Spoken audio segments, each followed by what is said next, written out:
ইসলামী আন্দোলন বাংলাদেশের মহাসমাবেশে যে লক্ষ ছাত্র জনতার উপস্থিতি, তারাই ছিল আমাদের জুলাই অভ্যুত্থানের অন্যতম সহযোদ্ধা।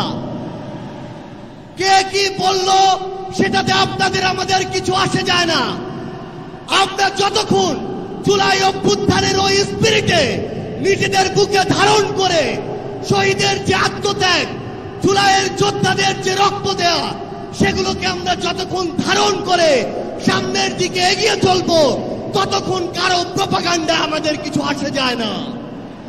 ততক্ষণ ওই বিদেশি এজেন্টদের চক্রান্তে আমাদের কিছু আসে যায় না। আমাদের মনে আছে ওই 3, 4, 5 আগস্টে আমাদের আমির সাহেব, সিনিয়র নায়েব আমির সাহেব কিভাবে মার্চ টু গণভবনের ঘোষণা দিয়েছিলেন। আমরা স্পষ্ট করে আপনাদেরকে একটা কথা বলি, এই 24 পরবর্তী বাংলাদেশে আমরা যারা অভ্যুত্থানের সহযোদ্ধা ছিলাম, আমরা যদি ঐক্যবদ্ধ থাকি, আগামীর বাংলাদেশে আর কোন ফ্যাসিস্ট কোন নামে কোন ব্যক্তিকে সামনে রেখে কোন দলকে সামনে রেখে এই বাংলাদেশে দাঁড়াতে পারবে না। এখন জনগণের সামনে আমাদের দৃষ্টান্ত স্থাপন করতে হবে। আমরা আমাদের কাজের মাধ্যমে প্রত্যেকটি ক্ষেত্রে যেন সেই দৃষ্টান্ত স্থাপন করতে পারি।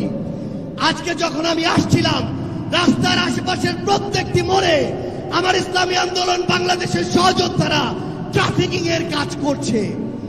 এটাই হচ্ছে দৃষ্টান্ত যে আমরা কাজ করব, আমাদের রাজনৈতিক সমাবেশ করব, একই সাথে জনগণের যেন দুর্ভোগ না হয় সেটাও আমাদের মাথায় থাকবে।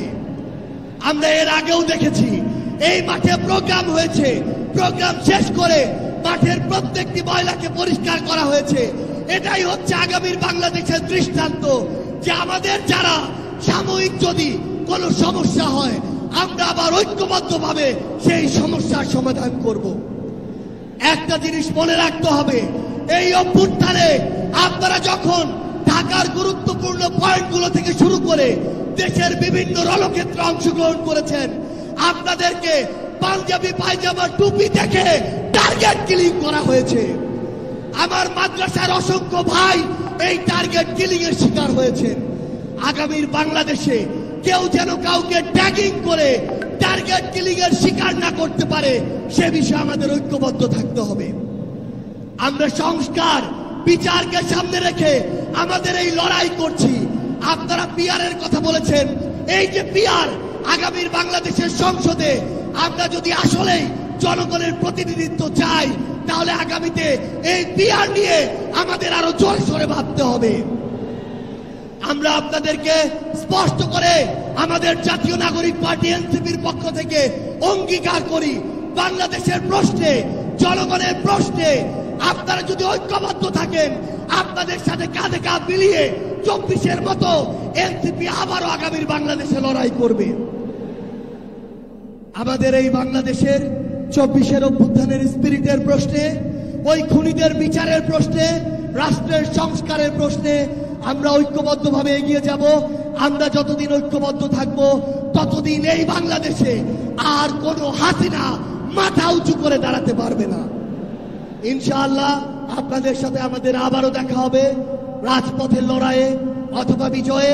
ততদিন পর্যন্ত সত্যের সাথে থাকবেন, ন্যায়ের সাথে থাকবেন। যত বড় খুনি, যত বড় সাহসী, যত বড় নেতাই ফ্যাসিস্ট হয়ে ওঠার চেষ্টা করুক না কেন, আমরা ঐক্যবদ্ধভাবে তাদেরকে প্রতিহত করব ইনশাআল্লাহ। ইনকিলাব জিন্দাবাদ।